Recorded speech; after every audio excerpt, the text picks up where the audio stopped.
Hi, my name is Cynthia Carroll, and I'm a consumer bankruptcy attorney in Delaware. Been practicing consumer bankruptcy law for over 25 years. And I want to talk about some things that you can do with a Chapter 13 that you cannot do with a Chapter 7. Now, a Chapter 7 is known as a straight liquidation, a straight bankruptcy.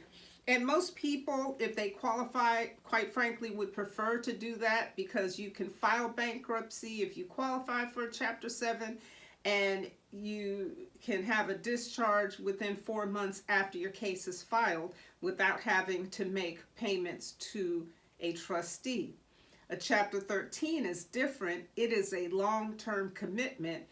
Anywhere from 3 to 5 years, you're making payments to a Chapter 13 bankruptcy trustee. And those payments are based on a Chapter 13 plan of reorganization. Everybody has a custom plan that's different for them.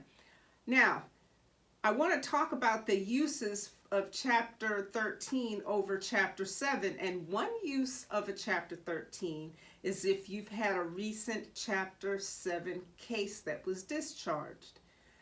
So if you file a Chapter 7 bankruptcy, you can only file another Chapter 7 8 years after the previous Chapter 7 was filed.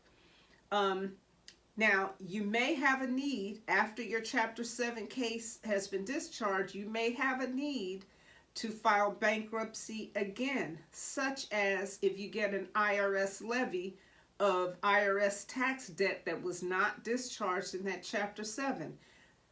You can stop that immediately with a Chapter 13 bankruptcy, and you would get the benefit of the automatic stay, which as soon as you file bankruptcy, that gives you protection against all creditor action, such as IRS levies, such as foreclosures, evictions, any other type of creditor action can be stopped with a Chapter 13, even if you've had a recent Chapter 7.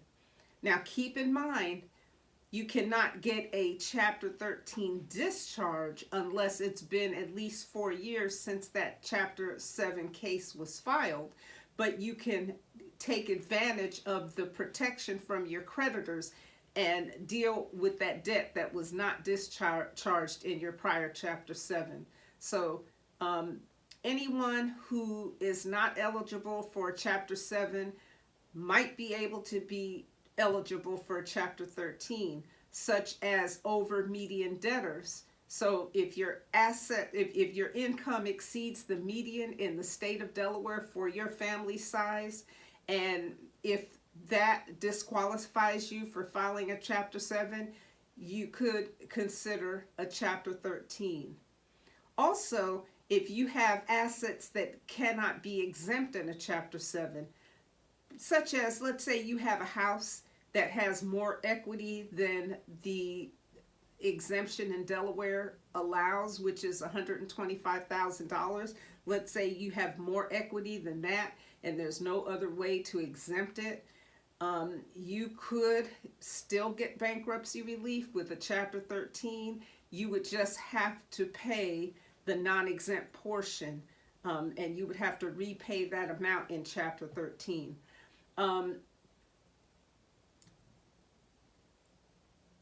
Another use of Chapter 13 over Chapter 7 is automobile cram downs. Now, let's say you have an automobile that's worth way less than what you owe.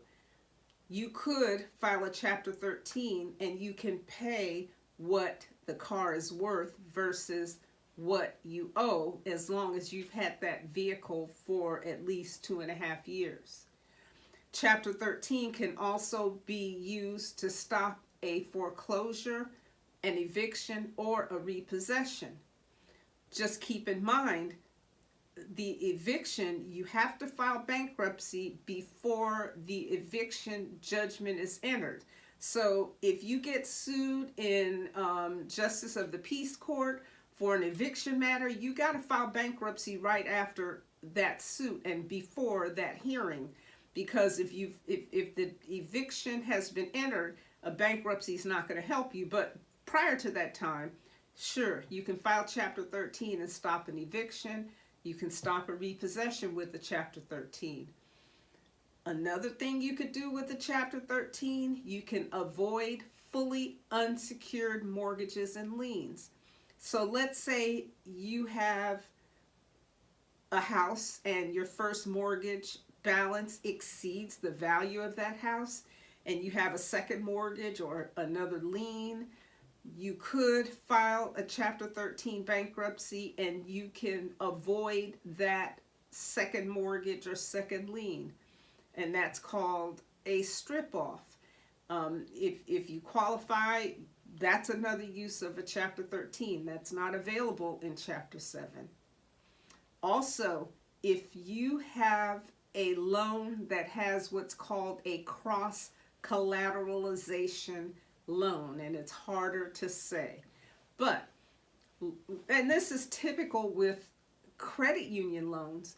A lot of times if you if you have a car loan and then you want to take out a personal loan or a credit card, a lot of times they'll make you sign what's called a cross-collateralization agreement, meaning that collateral, that car, not only secures the car, but secures the personal loan or the credit card.